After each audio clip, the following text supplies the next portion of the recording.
संसार में ऐसा कोई पुरुष नहीं है जिसमें दोष ही दोष हो, गुण ना हो, और कोई ऐसा नहीं जिसमें गुण ही गुण हो, दोष ना हो। पर भरत जी में न गुण है न दोष हैं। गुण जो हैं वो कैसे हैं? निर्वधि गुण, उनके गुणों की कोई अवधि नहीं है, अचिंत्य असंख्य गुण हैं। और निरुपम पुरुष, भरत जी की उपमा में कोई दूसरा पुरुष नहीं है। ये तो सामान्य अर्थ हुआ। पुरुष शब्द का विशेषार्थ क्या है?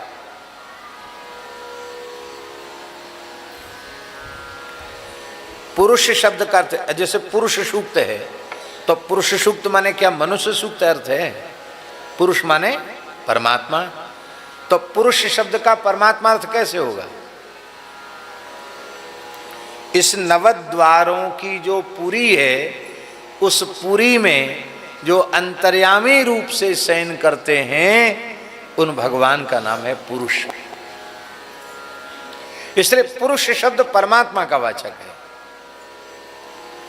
निरुपम पुरुष का एक अर्थ तो महाराज जी ये है कि भरत जी की उपमा किसी मनुष्य से नहीं दी जा सकती। एक अर्थ तो सामान्य अर्थ हुआ।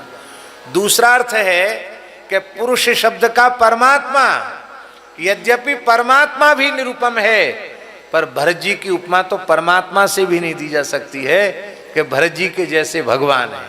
अरे भरत जी के जैसे भरत जी हैं, राम जी भी उपमा में नहीं लग रहे हैं।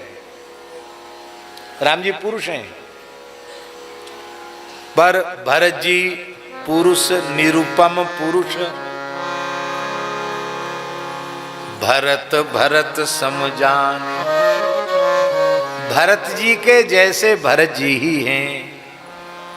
कैसे? बोले कोई कवि सुमेरु पर्वत का वर्णन करने के लिए प्रवृत्त हो और वो कहे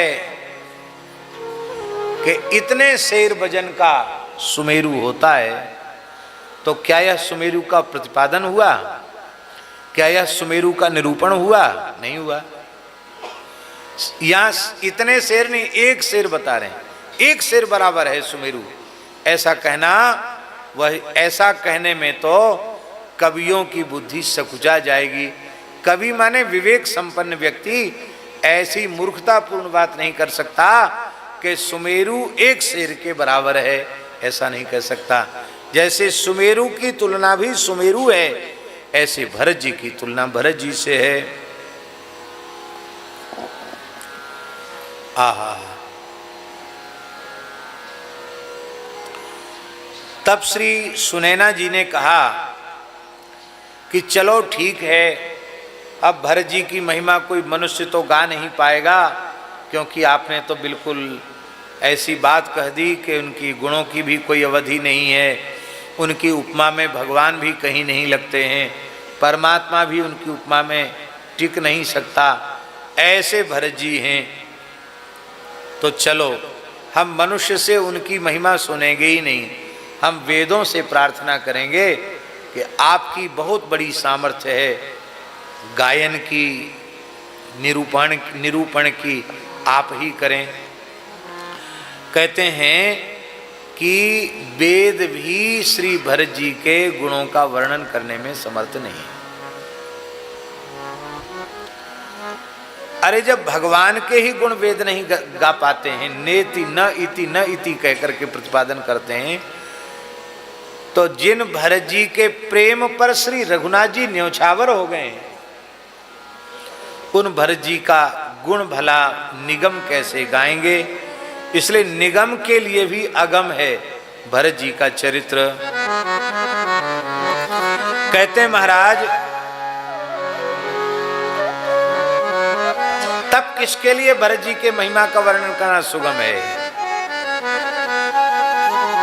जनक जी कह रहे हैं कि मेरे विचार से तो इस संपूर्ण ब्रह्मांड में कोई ऐसा मुझे दिखाई नहीं पड़ता, स्मरण में नहीं आता है कि जो भरत जी के गुणों का वर्णन, भरत जी के चरित्र का वर्णन, भरत जी की महिमा का वर्णन कर सके। बड़ी विलक्षण उपमा दी है कहते जैसे बिना जल के जल रहित पृथ्वी पर मछली चल नहीं सकती, उसके प्राण निकल जाएंगे।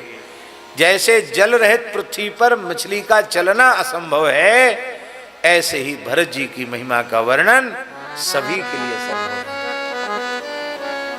सुनैना जी ने कहा, वाह, आपने तो ऐसी बात कह दी।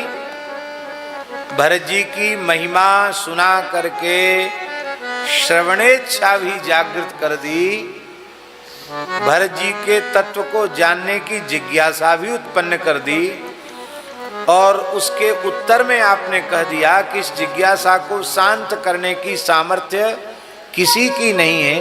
अरे भाई, किसी एक का नाम तो लो। जनक जी बोले, हाँ लेते हैं नाम। क्या?